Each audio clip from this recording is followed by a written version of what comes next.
הנה לאחר הפוגה ארוכה של פגרת הקיץ, אנחנו שבים עם השיעור לחיים על פי פרשת השבוע. טוב לראות אתכם. ורציתי, אמנם אנחנו השבוע פרשת כי תצא, אבל כיוון שאנחנו בשבוע הראשון של חודש אלול, וכל שבוע של חודש אלול, כל פרשה נושאת איתה איזה טיפ מיוחד, איזה כלי מיוחד כדי להתכונן לראש השנה. ויש גם כן את השבוע שמקדים את חודש אלול, שזה פרשת ראה, שגם כן תמוד בו כוח מיוחד מאוד, ששייך להכנה לראש השנה, לימים הנוראים. חודש אלול הוא נקרא חודש הרחמים והסליחות, וכידוע, הרי הכל תלוי בראש השנה. בראש השנה כולם עוברים לפניו כבני מרון, כל האנושות נידונת ביום הזה, וכל מה שהולך לקרות לשנה הבאה, תשפ"ד, 5784, הכל ייקבע בין ראש השנה ליום הכיפורים. והכל אחר כך נחתם, מתי? באיזה יום? בסוף סוכות, ביום הושענא רבה. יום הושענא רבה. יש איזה חכם אחד, שהוא גם ראש כולל, אני חושב בבני ברק, והוא מומחה לקריאת קווי היד. הוא מומחה. זאת אומרת, הוא רואה בן אדם, הוא רואה, מסתכל על היד, יודע מה עבר, מה קורה אצלו בחיים, הכל. ואז אנשים היו באים אליו, הוא היה עוזר להם והכל. ואז הוא החליט, הוא אמר, אני כבר בין ראש השנה להושענא רבה, לא מסתכל על זה. למה? הוא אומר, זה משתנה. שינויים שאנחנו לא שמים לב אליהם, כן? אבל עם ישראל, בימים האלה, הכל יכול להשתנות, הכל משתנה. אז או לכאן, כן, או לכאן בדרך הטובה, בעזרת השם יתברך, או חד ושלום להפך. אבל אנחנו צריכים להיות ערניים ומודעים שהכל נתון, כן, בין הימים האלה. יש לנו 3 שבועות, שזה כמה ימים, זה יוצא 51 יום בסך הכל. מראש חודש אלול ועד הושענא רבה. ולכן אומרים ענה השם, הושיע נא. מה זה הושיע נא? שהולכת צדיק. הושיע נא. נא, איך כותבים? נון א', נון א' גמטריה 51.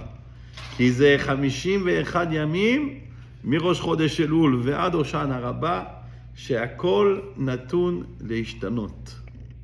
אז עלינו להתכונן, אנחנו כבר בתוך חודש אלול, ואנחנו נראה מה התורה מלמדת אותנו, איך אדם יכול לבוא לעשות את המהפך הזה, לעשות את השינוי לטובה. אז בואו נתחיל בעזרת השם יתברך לדבר על השבוע, על הפרשה שמקדימה את חודש אלול. מה הייתה פרשה שלפני ראש חודש אלול? פרשת ראה. פותחת התורה ואומרת, ראה אנוכי נותן לפניכם היום ברכה וקללה. את הברכה אשר תשמעו לדעת השם אלוקיכם. נכון? והקללה אם לא תשמעו. שואלים המפרשים, מה זה העניין הזה של ראה? ראה אנוכי נותן לפניכם היום. מה יש לראות פה? יש פה משהו לראות? מה יש פה? לראות את הניסים. לא, הוא אומר, ראה אני נותן לפניכם היום ברכה וקללה. מה, אתה רואה משהו? לא. אז למה התורה מדבר בלשון ראה לראות? ראה אנוכי נותן לפניכם היום. אתה יודע, שמה? כמו שאתה אומר, שמה ישראל אשר מגיעים לשם אחד? כן? מה זה ראה? אז יש פה רמז שהכל תלוי באמת בראיית האדם. זאת אומרת, אדם, העולם, נראה אחרת לפי עיני הרואה. אם אתה לובש משקפיים של בן אדם שמח, בן אדם שמאמין, בן אדם שהוא פוזיטיבי, אז אתה תראה את העולם בצבע ורוד. והעולם ורוד. למה? כי אתה בן אדם שהוא שמח, בן אדם שרואה את הצד הטוב שבדבר. אתה מאמין בקדוש ברוך הוא שכל מה שהוא עושה הכל לטובה. אז תמיד אתה תראה את העולם ורוד. אז לכן הוא אומר לך, ראה, תראה, אנוכי נותן לכם היום ברכה וקללה. זאת אומרת שאם זה ברכה או קללה, הכל תלוי בראייה שלך. אתה יכול לראות את זה ככה, ואתה יכול לראות את זה ככה, נכון? תיקח שני אנשים, מול סיטואציה אחת, זה יראה בצורה מסוימת, וזה יראה בצורה אחרת. מה שונה בין זה לזה? המשקפיים שאני לובש. האם אני רואה את העולם בצורה כזו או בצורה כזו? אבל יש פה, וזה פה הטיפ שצריכים לקחת. אומר, ראה אנוכי. מה זה אנוכי, רבותיי? למה ראה אנוכי? מתי כתוב אנוכי? אני. אני השם אלוקיכם, מזרעי ראה אנוכי, מה זה העניין פה? אז יש לומר, אפשר להסביר, שהוא אומר, הקדוש ברוך הוא אומר לך, ראה אנוכי, נותן לפניכם היום ברכה וכללה. זאת אומרת, הכל תלוי איך אתה מסתכל על האנוכיות שלך, על האנוכי שלך. ראה אנוכי, תסתכל על עצמך. בצורה שאתה מסתכל על עצמך, אתה צריך להסתכל, או שאתה מסתכל עליך כאדם שהוא ברכה, מבחינת אדם מסוגל, גבוה, בעל יכולת, או שאתה רואה את עצמך כאדם פחות, ככללה, דבר פחות, בן אדם שהוא אין לו יכולת, כן? אז הוא אומר לך, אומר לנו הקדוש ברוך הוא, לפני שאתה נכנס לחודש אלול, אתה צריך להתפטר מהייאוש. למה? כי מה עושה יצר הרע? יצר הרע אומר לך, אתה ראש השנה, אלול, עברת איזה 50 אלול כבר, 50 יום הכיפורים, 50 הושענא רבה, ומה יצא ממך? מתי השתנית? כמה הבטחות עשית? כמה פעמים הבטחת דברים ולא קיימת? אז למה שזה יהיה שונה הפעם? עזוב אותך, עזוב. אתה לא מסוגל. אתה תהיה תמיד אותו בן אדם, אתה לא יכול להשתנות. הראיה, תסתכל מה היה בעבר. עכשיו, מה זה אומר? זה אומר שיצר הרע רוצה למנוע ממך בכלל להתחיל את המשחק. זה הכוח הגדול שלו. זה הכוח הכי גדול של יצר הרע, שאנחנו לא נאמין בנו. לא נאמין שיש לנו את היכולת. עכשיו, מה באמת יכול לשנות? אם אני מסתכל על עצמי בעל יכולת, אני נותן בעצמי אימון. עכשיו, איך יהודי צריך לפעול? יהודי צריך להאמין, מה? הקדוש ברוך הוא איתי. אם הקדוש ברוך הוא איתי, אז אין שום דבר שאני לא מסוגל לעשות אותו. הרי כל העניין של יצר הרע, הגמרא אומרת במסכת קידושין, בכל יום יצר הרע, יצרו של אדם מתגבר עליו בכל יום. כל יום יצר הרע מתגבר על האדם. אז איך הוא יוצא מזה? אומרת הגמרא, תקשיבו טוב, ולולא הקדוש ברוך הוא עוזרו, לא יכול לו. אומרת שאם הקדוש ברוך הוא לא עוזר לך, ממילא אתה לא יכול. אז אם אתה בא כבן אדם שהוא לבד, בלי בורא עולם, אז בטח אתה תבוא, תגיד, אני כוח, אין לי את היכולת, זה לא בשבילי, אני לא מסוגל. בסדר גמור. אז אתה מאמין שאתה לא מסוגל. אבל אם אתה רואה את עצמך כיהודי, בנו של הקדוש ברוך הוא, חלק גם ממעל, ואתה אומר, הקדוש ברוך הוא איתי. זאת אומרת, ממילא את יצר הרע, אתה לא יכול לנצח בלי השם יתברך. בכל מקרה אתה לא יכול. אז מה עליך לעשות? לפחות להאמין בזה שאתה יכול. למה? כי אתה מאמין בשם יתברך. אתה מאמין שהשם יהיה איתך לעזור לך. השם לא ייתן לך להסתדר לבד אם אתה הולך להילחם ליצר הרע. אבל אם מלכתחילה אתה לא יוצא אפילו מהבית להילחם, אתה לא לוקח את הנשק. איך אתה רוצה ללכת למלחמה, כן, עם נעלי אצבע? מי שיוצא למלחמה עם נעלי אצבע, מה זה אומר? זאת אומרת שהוא לא יוצא למלחמה, הוא כבר מלכתחילה התייאש, הוא אומר, אני מפסיד. וזה מה שהיצר הרע רוצה. כשברוך הוא אומר, ראה אנוכי, תסתכל על עצמך, אתה ברכה או כללה. אם אתה חושב שאתה לא מסוגל, בטח שלא תעשה כלום. אבל אתה צריך להאמין בעצמך. תאמין, ראה אנוכי, תסתכל עליך, ברכה, אתה מסוגל. כן? אז אם אדם בא עם הראייה הזו ואומר, אני בא עכשיו, אני רוצה, אז מה קורה? וזה מה שקשור בפרשת שבוע. פרשת שבוע אנחנו קוראים, כי תצא למלחמה על אויביך, ונתנו אדוני אלוהיך בידיך ושבית שביו. רבותיי, שואל הנתיבות שלום, הוא אומר, מה זה כי תצא למלחמה? למה הוא אומר כי תצא למלחמה? למה אתה לא אומר כי תילחם? מה שכתוב בפסוק, בפרשת שבוע שעבר, לא? כי תקרב אל העיר להילחם עליה, וקראת אליה לשלום. כי תקרב אל העיר להילחם, נכון? עכשיו, מה זה כי תצא למלחמה? וראית בשביה, אתה צריך להגיד, כי תילחם.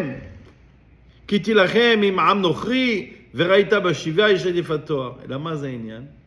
כתוב, מה זה כי תצא למלחמה? על אויביך. מי זה אויבך? זה היצר הרע. כן? שזה האויב של האדם. מרגע שהאדם יוצא לעולם, כי תצא, מאיפה יצאת? מהרחם של אמא שלך. כמו שאומרת הגמרא בסנהדרין, לפתח חטאת רובץ. מרגע שאדם יוצא לעולם, מאותו רגע מה נכנס בו? יצר הרע. ואילו יצר הטוב מתי מגיע? בגיל בר מצווה. אז כי תצא, כשאתה יוצא מהבטן של אמא שלך, למלחמה. של מי? של יצר הרע. אז מה זה כי תצא למלחמה? לא אתה אומר כי תילחם. מה זה כי תצא? לא, אומרת לנו התורה, כי תצא למלחמה. כמו שאמרנו, לולא הקדוש ברוך הוא עוזרו, לא יכול לו. לולא השם יתברך, אתה לא יכול לנצח את היצר הרע. אבל מה הקדוש ברוך הוא מבקש ממך? ולא עליך כתוב, ולא עליך המלאכה לגמור בפרקי אבות. לא עליך המלאכה לגמור, אתה לא יכול לגמור את המלאכה. למה? כי בלי הקדוש ברוך הוא אתה לא יכול. אבל מה השם רוצה ממך? מה הוא מבקש מאיתנו? לפחות תצא למלחמה. תצא למלחמה. אבל יש איזה עניין, שאם אתה תצא גם גדל לספודה, אתה מאמין בקדוש ברוך הוא שהוא איתך במלחמה. אבל אתה השם אומר לך להילחם, תילחם. אם אתה לא נלחם, איך אתה רוצה בכלל שיהיה לך סיכוי לנצח? אבל מצד שני, אם אתה נלחם, כי תצא למלחמה, רק יצאת. לא נלחמת אפילו, ונתנו השם אלוקיך בידיך ושבית שביו. רק יצאת למלחמה, לא נלחמת בתכלס, אלא מה? התכוננת, הכנת את הנשק, הכנת את התרסיסי מלחמה, הכנת כל מה שצריך. עשית את ההשתדלות שלך להילחם. ואז פה הקדוש ברוך הוא עוזרו. השם בא, רצית יפה, הבן שהתכוננת יפה למלחמה, התכוננת, הכנת הכל, אין בעיה. אני עכשיו אטפל בזה. ונתנו השם אלוקיך בידיך ושבית שביו. אבל אם אתה אפילו לא נלחם, מה אתה מצפה שהקדוש ברוך הוא יעזור לך? הקדוש ברוך הוא יעזור לך? אתה יוצא לך עם טונג? אתה הולך להילחם עם טונג? נעלי אצבע? איך תילחם נעלי אצבע? הכל קוצים, הכל... איך תצא? אז איך אנחנו נצא למלחמה? זה העניין. זה העניין. קודם כל צריך לבוא להאמין שאנחנו מסוגלים להשתנות. וזה המכשול הראשון של יצר הרע. ורוב האנשים התייאשו משינוי. התייאשו משינוי. למה? כל כך הרבה יצר הרע, כל כך הוא בא, זה הכוח שלו, החזק שלו. הוא בא ואומר לבן אדם, הוא מראה לו מציאות אחרת, הוא משנה את המציאות. הוא מראה לו דברים אחרים שהם לא אמיתיים. הוא מראה לו, אתה לא מסוגל, אתה לא יכול, אתה זה, הדברים האלה. אומר הבעל שם טוב, כתוב בגמרא מסכת שבת, כתוב, שוחט משום מה מחייב. הרי אחד הדברים שאסור בשבת זה לשחוט, נכון? אסור לשחוט. אבל איזה מלאכה אתה עובד כשאתה שוחט? אומרת הגמרא, שוחט חייב משום צובע. למה צובע? כי כשאתה שוחט את הבהמה, אדם צובע את השערות ואת האור של הפרה או של העגל, לא משנה מה. אומר הבעל שם טוב, יש פה רמז עצום. מה זה רמז? אומר, אתה יודע מי זה השוחט? אתה יודע מי זה השוחט? זה היצר הרע. למה? כי כתוב שהקדוש ברוך הוא עתיד לשחוט את היצר הרע, נכון? עכשיו הוא שטן, הוא יצר הרע, הוא מלאך המוות. עכשיו, שואל הבעל שם טוב, הרי למה הקדוש ברוך הוא יבוא וישחט את היצר הרע? דרור? למה שישחט אותו? גם הקדוש ברוך הוא ברא את היצר הרע. יפה, אז הוא עשה את התפקיד שלו, נכון? הוא זה שבא ונותן לבן אדם להתאמץ, והוא צריך להילחם בו, כי אם לא יצר הרע, אז על מה אתה מקבל שכר? זה קל מדי, אם אין יצר הרע, מה אין ניסיון. אז חייב את הכוח הנגדי הזה, נכון? אתה הולך לחדר כושר ואתה לא מרים כלום. מה עשית? איך תגדל? באת רק לדבר. באת לכלום, אתה מרים אוויר, אתה עושה ככה באוויר.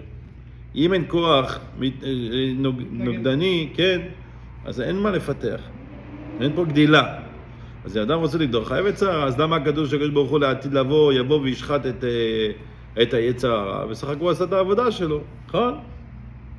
אומר הבעל שם טוב, יש פה רמז בגמרא, שוחט מפני מה מחייב, למה הוא חייב? משום צובע, בגלל שהוא צובע. מה זה הוא צובע? אומר הבעל שם טוב, אתה יודע למה הקדוש ברוך הוא ישחט את יצר הרע? בגלל שהוא לא רק בא ודחף את האנשים לעשות עבירות, הוא בא והוא שינה את המציאות. הוא הראה להם שינות מציאות משונית. מה הוא עשה? הוא צבע להם את המציאות בצבע אחר.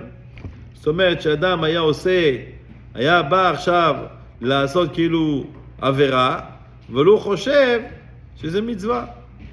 הוא היה מטעה את האנשים שהוא עושה עבירה, הוא חושב שזה מצווה, כשהוא עושה מצווה, הוא חושב שזה עבירה. על זה מגיע לו את העונש הזה. אז בא יצר הרע, וזה מה שהכוח שלו, הוא בא, מנסה לשנות את המציאות, לצבוע את זה בצורה אחרת, לדמיין שאנחנו לא מסוגלים, זה מה שהוא מנסה לעשות. אז לכן פה כתוב, ראה אנוכי נותן לפניכם היום ברכה וקללה. קודם כל תראה את האנוכי, אתה צריך להאמין בעצמך, השם איתך. אם אתה רוצה, אין דבר עומד בפני הרצון. שום דבר לא יכול לעמוד. למה? כי הקדוש ברוך הוא איתך. דבר שני, אם ברגע שאתה מאמין בעצמך, מה אתה צריך לעשות? אתה צריך לקום ולהילחם. עכשיו איך אתה נלחם? איך נלחמים ביצר הרע? איך נלחמים? אז קראנו בפרשה, שופטים ושוטרים תיתן לך בכל שעריך. שבוע שעבר, שופטים ושוטרים תיתן לך בכל שעריך. מה זה שעריך? אומר השלה הקדוש, השערים של הגוף. העיניים, האוזניים, הפה. כן, הפה. עכשיו מה כתוב אחר כך? כתוב צדק צדק תרדוף, צריך לרדוף אחרי הצדק. מה זה צדק? זה אמת. שאדם צריך לברר לעצמו מהו האמת, כדי לצאת מאיפה? מהמכשול של היצר הרע, שהוא רוצה לצבוע לך את המציאות בצבע אחר, כן? אז מה אתה צריך לעשות? להיזהר מאוד, צדק, צדק תרדוף. מה זה צדק? למה פעמיים? כי כתוב צדק, אומר התרגום, זה אמת. אז כדי לבחון באמת, צריך באמת לנתח את זה פעמיים. לבדוק טוב טוב, למה? כי הרבה אנשים חושבים שזה אמת, אבל זה לא מדויק, זה לא אמת. כי האמת תכליתית, האמת האמיתית, היא חייבת להיות שקולה, כן? ומבוררת עד מאוד, עד מאוד, עד מאוד. לכן כתוב פעמיים, צדק, צדק, תרדוף. עכשיו מה כתוב? ולא תיקח שוחד, כי השוחד יעבר, יסלב דברי צדיקים. עכשיו פה הרב דסר בא ואומר, הוא שואל שאלה בומבסטית. הוא אומר, הרי מה העניין של שוחד? מה העניין של שוחד? אני בא לשופט, ואני נותן לו, כן, שוחד. כדי שמה יעשה? יפעל לטובתי. כדי שיפעל לטובתי. זה השוחד הקלאסי שאנחנו מכירים, נכון? עכשיו, באמת הגמרא אומרת שזה לא שוחד. לא רק זה שוחד. מה שהתורה אסרה, זה גם שוחד שאני נותן לשופט כדי שישפוט צדק. באמת אני בא ואני נותן לשופט, אתה, אדוני השופט, אדוני הדיין, אני רוצה לחזק את ידך, שתשפוט צדק לאמיתה של תורה. שתעשה פה צדק אמיתי ותבחן את המצב על דיוקו, ותעמיד את האמת על תילה, ושתזכה את הזכאי ותחייב את החייב. לא חד ושלום להפך. זה מותר או אסור? מותר, לא? אלא שמותר. אומרת הגמרא אסור. למה? למה? כי מרגע שנתת לבן אדם משהו, יצרת קרבה בינך לבינו. אז מה? אז מה יצרת קרבה בינך לבינו? מרגע שקיבל ממך משהו, הוא כמוך. וכמו שאדם לא רואה חובה לעצמו, כך הוא לא יראה חובה עליך. נכון? הרי בן אדם הולך למשפט. כל אחד חושב שהוא צודק, נכון? אף אחד לא רואה שהוא טועה. עד שבא שופט ומכריע. נכון? עכשיו, רוב הפעמים, גם אחרי שהשופט מכריע, בן אדם לא מסכים עם זה. למה? בגלל שהוא נגוע. אדם קרוב אצל עצמו. אדם לא רואה נגיע עצמו. אדם לא רואה את הפגמים שלו. כי אתה קרוב מדי. מה זה אתה קרוב מדי? תן לך ספר, כאן, אני שם אותו על הפנים ככה, אני שם אותו לך. אתה יכול לקרות? אתה יכול לקרוא? לא. אתה צריך לתפוס מרחק כדי שתוכל לראות מה כתוב, נכון? אדם קרוב, אתה יותר מדי קרוב, אתה לא יכול לראות. אתה לא יכול לקרוא. בשביל לקרוא אתה חייב מרחק. אז ברגע שאדם קרוב אצל עצמו, אתה לא יכול לראות, אתה לא יכול לקרוא. זה קרוב מדי, אתה לא יכול לקרוא. אז מי צריך? רק בן אדם מבחוץ, שהוא לא נגוע, הוא יכול. שאומרת הגמרא, שם הרב אומר, אפילו שהוא בא לזכות את הזכאי ולחייב את החייב, אתה לא יכול. למה? אין מציאות כזו שתוכל להיות אובייקטיבי. מרגע שקיבלת ממנו משהו, אתה והוא כמו בן אדם אחד. כי יש לו חלק ממך אצלך. ואז כשיבוא למשפט, אתה לא תוכל להיות אובייקטיבי. אומרת הגמרא, היה שם רבי ישמעאל, היה לו אריס. מה זה אריס? אריס זה אדם שעובד בשדות של אנשים, והוא מקבל את המשכורת מהסחורה. נגיד, הוא לוקח כל שבוע, הוא כותב, הוא מטפל בשדות והכל, הוא מביא 1,000 קילו פירות, הוא לוקח, נגיד, 100 קילו, 10%. זה המשכורת שלו, זאת המשכורת שלו. עכשיו, רבי ישמעאל היה לו אריס, והאריס הזה, כל יום שישי מביא סלסלה של פירות לרבי ישמעאל. מאיפה? מהשדה של רבי ישמעאל, מהשדה שלו. פעם אחת, אומרת הגמרא, הוא הגיע יום חמישי. למה? היה לו דין תורה. היה לו דין תורה באותו יום. הוא אמר, אני כבר הולך להזמין את רבי ישמעאל שהוא יהיה הדיין שלי. אז אם כבר אני הולך, אני אביא לו את הפירות היום במקום מחר. עכשיו הפירות שייכים למי?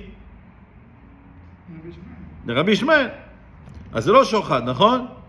כי זה פירות שלו. רק הוא הביא לו את זה מה? יום אחד קודם ממשהו רגיל. אז הוא בא לרבי ישמעאל, אומר לו, הרב, יש לי דין תורה, אני רוצה שתדון. הוא אומר, פסיל נא לך לדינה. הוא אומר, אני פוסל אותך, אני פוסל את עצמי, לדון אותך. למה? כי הוא הביא לו פירות יום אחד קודם.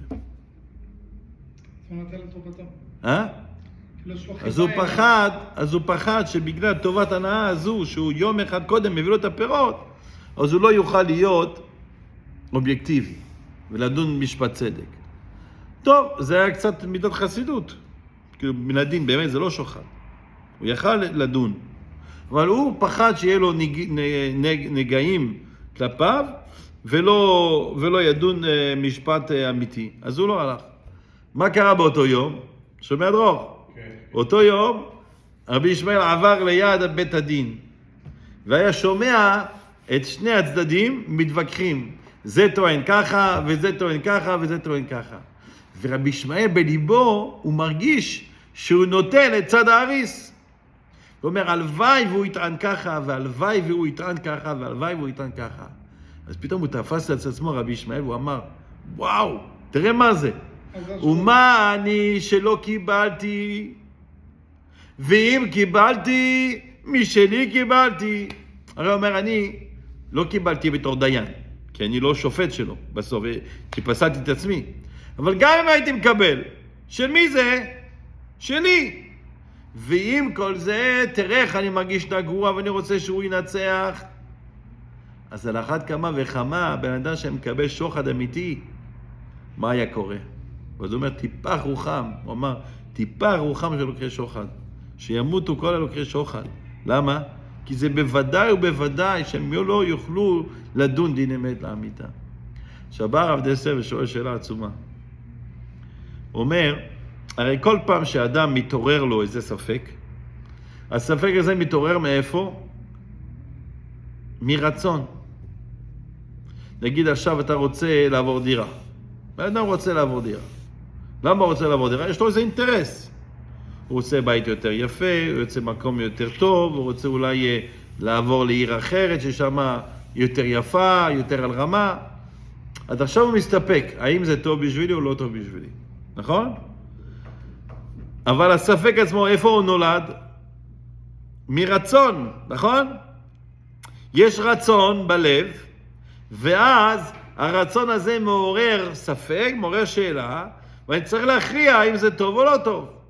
אבל מלכתחילה זה מגיע מאינטרס. נכון או לא? יפה. עכשיו, אדם לא שואל את עצמו שאלות על דברים שלא מתעניין בהם. כי אדם לא שם את האינטרס שלו על דברים שלא מעוניין. תיקח עיתון, לדוגמה. עכשיו אתה לוקח עיתון. לא משנה איזה עיתון. אתה תלך למדור שמעניין אותך. יש אחד ילך לספורט, יש אחד ילך למזרח התיכון, יש אחד ילך למדור של השוק המניות, כל אחד לפי מה שהוא מתעניין בו, נכון? נכון או לא? אתה תלך ברחוב, אתה תעבור ליד חנויות, אתה תראה שם חנות של... של רולקס, לא משנה, לא משנה איזה חנות. של קאסי. דבר שלא מעניין אותו, אתה לא תסתכל אפילו על הוויטרינה. תלך עכשיו תראה רכב, נניח, סתם הוא BMW. כן, כאילו, X50 חשמלית, אתה לא מסתכל בכלל. נראה אותי. זה לא מעניין. זה לא מעניין. איפה שהאדם יש לו שם איזה רצון, שם הוא מתעניין. אתם מסכימים? כן. יפה. אז עכשיו, כל פעם שהאדם שואל את עצמו איזה שאלה בחיים, אם אתה אומר שהשאלה היא מופנית אל השכל, מאיפה? מהלב, כי יש שם איזה רצון, אז איך אדם יכול להיות אובייקטיבי כשהוא שואל את עצמו? הרי מלכתחילה אתה משוחד. בוא נגיד, הרב דסה מביא שאלה, מביא דוגמה. הוא אומר, עכשיו אנחנו בשבת קודש, ופתאום בא מישהו מציע לשחק שחמט. שאתה גם רוצה לשחק שחמט, הבעיה, מחילה, הג'טלג קצת קשה לי. הבעיה, אתה לא יודע אם מותר לשחק שחמט בשבת. אתה לא יודע. אתה רוצה, אתה לא יודע. אז מה אתה עושה? אתה שואל את עצמך, האם מותר לשחק שחמט בשבת? אוקיי? עכשיו תפתח ספרים. אתה תפתח ספרים, פתרתם בספר לחפש את זה הלכה?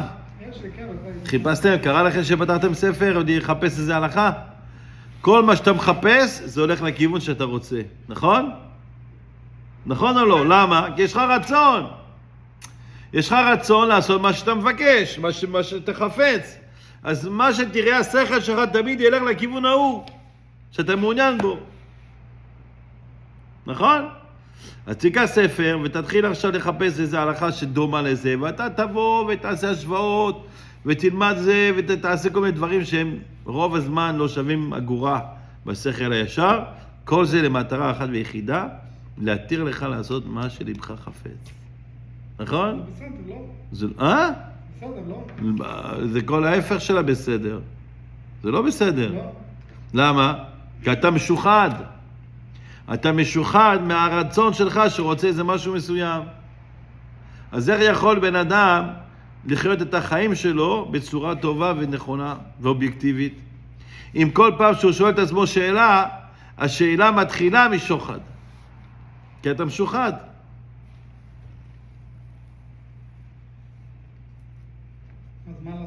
אז מה יש אנשים עושים?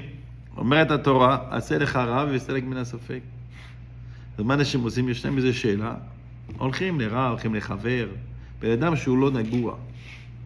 אתה צריך בן אדם שהוא לא נגוע בנגיעה שלך. והוא יוכל להיות הרבה יותר אובייקטיבי ממך. אני שואל אותך אם לעבור לפלציה או לא. אתה מבין? הכל תלוי בנתונים. אתה צריך להביא את השאלה עם כל הנתונים. ואז לבחון מה טוב, מה לא טוב וכו' וכו'.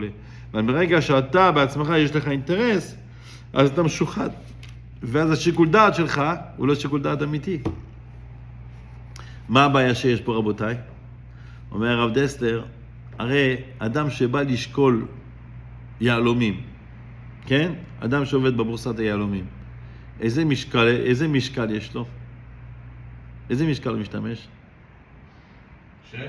משקל אלקטרוני. אלקטרוני מה? שהוא מדויק על המילימטר. על המילימטר של הגרם. כן. כן? על המאית הגרם חייב להיות מדויק. למה? כי הוא שוקל דבר שהוא מאוד יקר. וכל נטייה קטנה זה הרבה כסף, נכון? נכון או לא? כן. יפה. אז הוא אומר עכשיו, אדם בא לשקול איזה דבר חשוב בחיים. יש לך איזו שאלה שאתה שואל את עצמך. שלפעמים זה עניין של חיים ומוות רוחניים של אדם. דברים מאוד חשובים. אבל מה צריך שיהיה? צריך שיהיה לך משקל, שיקול דעת, כן? משקל, שיקול דעת, שהוא מדויק ביותר. עכשיו, מה קורה? מרגע שאתה, כן? שאתה כבר הטעית את השיקול דעת שלך כמה פעמים בחיים, בגלל האינטרס האישי שלך, למה? כי אתה משוחד מפני הרצונות שלך, ואתה הלכת לבחירה שהיא נגועה ברצונות שלך, אז אתה מה עשית? אתה עיוותת את המשקל שלך. ומרגע שאתה עכשיו עיוותת את המשקל, אתה לא יכול להיות בן אדם שהוא אובייקטיבי. המשקל שלך הוא פסול. אתה צריך עכשיו מה לעשות? איך אומרים? To calibrate. איך אומרים בעברית? לאפס.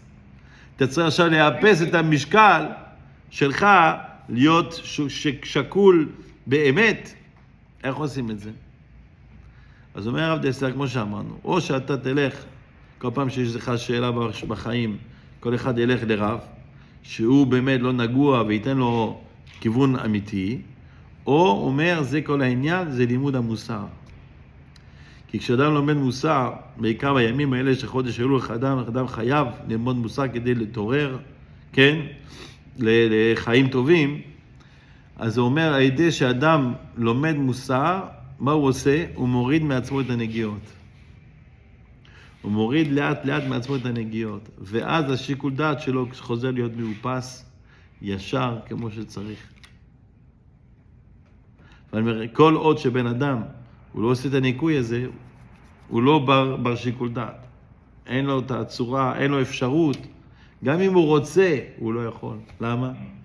כי מרגע שיש לך איזה אינטרס, ואתה לא יודע לנטרל את הרצונות האישיים שלך, אתה לא יכול להיות בר שיקול דעת אמיתי. כי אתה לא יודע לעשות את הניתוק הזה. והדבר היחיד שיכול לעזור לבן אדם, זה לימוד המוסר. כי לימוד המוסר ישים את העיניים של האדם מול העיניו. העיניים יראו ישר. ועד ישים לכל הדברים, הוא ידע להבחין מה אינטרס אישי, מה לא אינטרס אישי. כן? זה כל אדם יכול לשבת עם עצמו. כן? לעשות כמין להתבודד עם עצמו. ולבדוק את הדברים. באמת, לשבת עם הלב של עצמו ולהגיד מה באמת, זה כאילו, האם זה משהו שאני מחפש, זה באמת שיקול נכון אמיתי? אדם יכול על ידי לימוד המוסר לנטרל את האינטרס האישי שלו, ועל ידי זה לקחת החלטות נכונות. כן? אז עוד פעם, בואו נחזור על הטיפים שהפרשות מלמדות אותנו.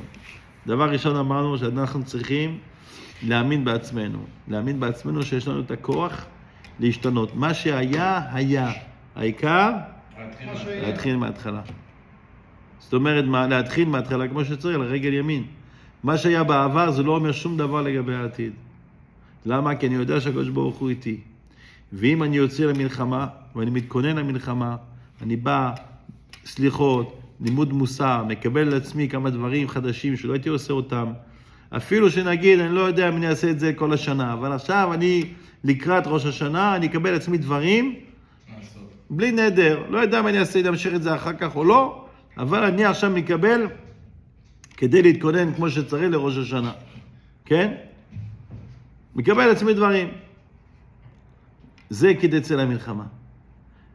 כן? לנטרל את היצר הרע. זאת אומרת, דברים שאני יודע שיצר הרע עכשיו, הוא בדרך כלל מנצח אותי. מה אני צריך לעשות? אני עכשיו עושה גבולות. אז שם גבולך, שלום. אתה צריך לעשות גבולות. אתה עושה גבולות. אתה אומר, זה עכשיו אני יודע שיש לי פה סכנה, אם החבר'ה האלה, בדרך כלל שהאנשים האלה, הם מביאים אותי לדברים לא טובים, תתרחק מהם. תתרחק מהאנשים האלה. השתייה עושה לך דברים לא טובים, תתרחק מהשתייה.